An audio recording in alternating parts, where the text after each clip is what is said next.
Pak Kiai, saya mau tanya sama jenengan mengenai polemik yang sudah beredar di medsos.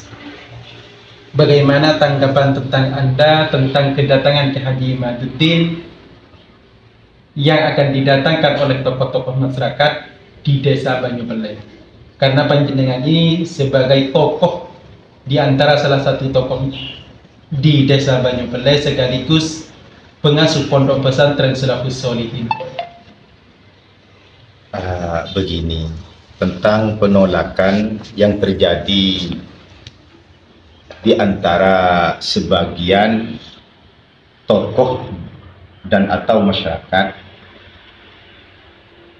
umumnya di Madura, itu masalah kedatangan Kiai Imaduddin di pengajian umum Banyubeleh. Itu mungkin menurut kami karena kurangnya sosialisasi tentang apa yang dibawa oleh Kiai Imaduddin dan siapa itu Kiai Imaduddin. Saatnya warga Banyupel angkat suara. Mari kita tanggapi. Pertama, Kiai ini dalam wawancara settingannya mengatakan bahwa tokoh dan masyarakat menolak kedatangan Kiai Imad ke Madura disebabkan karena kurangnya sosialisasi. Dalam kata lain, Kiai dalam video ini ingin menyatakan bahwa penolakan tersebut terjadi disebabkan karena kurangnya pengetahuan tentang siapa dan apa yang dibawa Kiai Imad. Padahal ulama dan tokoh Madura menolak Kiai Imad karena sudah tahu betul siapa Kiai Imad dan sangat paham sekali apa yang mendasari pemikiran Kiai Imad di dalam menganulir nasab Sadah Ba'alawi. Saya kok curiga, jangan-jangan justru sampean yang tidak tahu tindak tanduk Kiai Imad akhir-akhir ini, atau mungkin sampean pura-pura tidak tahu, WKWKWK. Apa yang dibawa oleh Kiai Imaduddin itu adalah satu pengajian umum, pengajian akbar. Yang kedua, tema yang diusung oleh penitia penyelenggara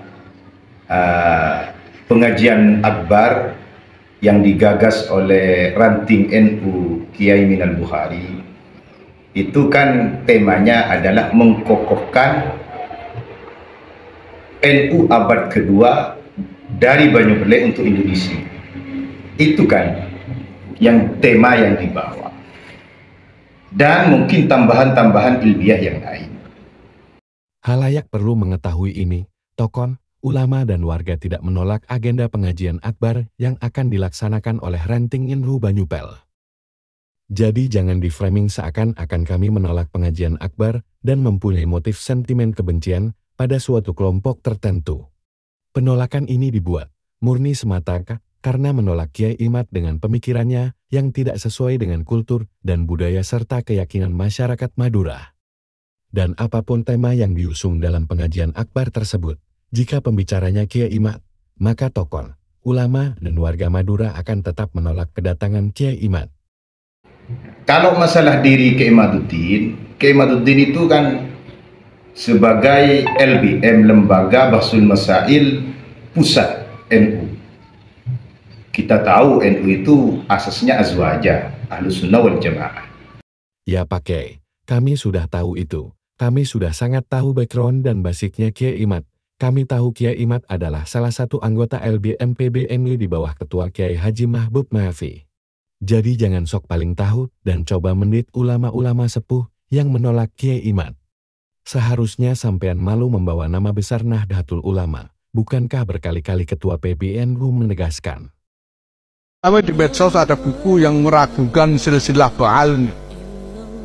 Ada yang meragukan silsilah bahwa betul Ba'al ini silsilah dari Rasulullah SAW. Ada yang mengatakan karena tidak ada catatan selama 400 tahun tentang sambungan silsilah Ba'al ini kepada Rasulullah Muhammad SAW. Tapi apapun yang dikatakan orang, kita melihat bukti-bukti barokah, bukti-bukti barokah dari zuriyah Ba'alwi. Kita merasakan sendiri. Ini semua santri kan, ngaji semua di pondok kan, semuanya merasakan barokahnya Sulam Safira. Ini taklif dari Syekh Sayyid Salim bin Sumer Bahalni.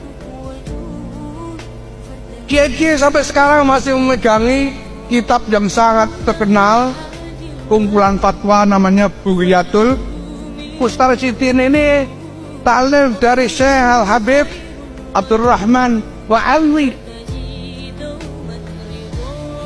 Kita merasakan sendiri barokahnya. Dan untuk itu kita tidak perlu bukti-bukti yang catatan yang turut. Hadis Nabi saja baru dikompilasi 200 tahun setelah beliau wafat. Bukan berarti tidak ada riwayat. Ya, walaupun 200 tahun setelah Rasulullah SAW wafat tidak ada catatan tentang hadis, bukan berarti tidak ada riwayat. Walaupun 400 tahun tidak ada catatan tentang urutan silsilah Ba'alwi, bukan berarti tidak ada silsilah. Nah maka Bapak Ibu sekalian, ya saya mengajak pada kita sentuhan warga Nahdien tidak perlu persoalkan, karena kita sudah buktikan sendiri, merasakan sendiri barokah. Juga karya-karya beliau yang saya tahu sebanyak 19 karya itu semua menyarahi, menjelaskan tentang kitab-kitab klasik yang telah ditulis oleh para musannifin dari golongan Ahlus Sunnah wal Jamaah. Jadi tidak ada masalah di sini. Tidak ada masalah bagaimana Kiai? Wong jelas-jelas dalam setiap ceramahnya, Kiai Imad selalu mendengungkan polemik nasab dengan narasi agitasi dan ujaran kebencian. Saya sarankan Anda supaya mendengarkan semua ceramah Kiai Imad dan mentadaburinya dengan hati yang lapang tanpa tendensi kebencian. Ini bukan hanya tentang kealiman Kiai Imad dengan puluhan karya-karyanya. Kalau hanya berbicara kealiman, guru saya di Sampang Madura juga alim, bahkan karya-karyanya hampir mencapai ratusan. Akan tetapi guru saya tidak pernah membingungkan umat mengatasnamakan ilmu, alih-alih su'ul adab pada ulama dan zuriyah Nabi, sangat berbeda dengan junjungan sampean Kiai Imad yang kami tolak kedatangannya. Dengan keangkuhannya, Kiai Imad tidak sedikit pun merasa cangkolan dan telah berani menyangkal ulama salaf, sekaliber Al-Imam Ibnu Hajar Al-Haytami. Dalam salah satu ceramahnya, Kiai Imad menyangkal Imam Ibnu Hajar, karena telah mengitsbat Imam Ubaidillah sebagai keturunan sar dari Imam Ahmad Al-Abah.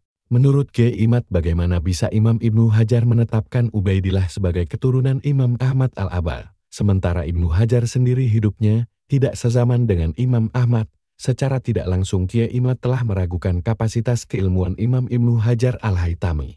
Bagaimana kalau logika Kiai Imad saya balik? Bagaimana bisa Kiai Imad menganulir Imam Ubaidillah sebagai keturunan Imam Ahmad Al-Abah, sementara beliau sendiri hidupnya tidak sezaman dengan Imam Ahmad?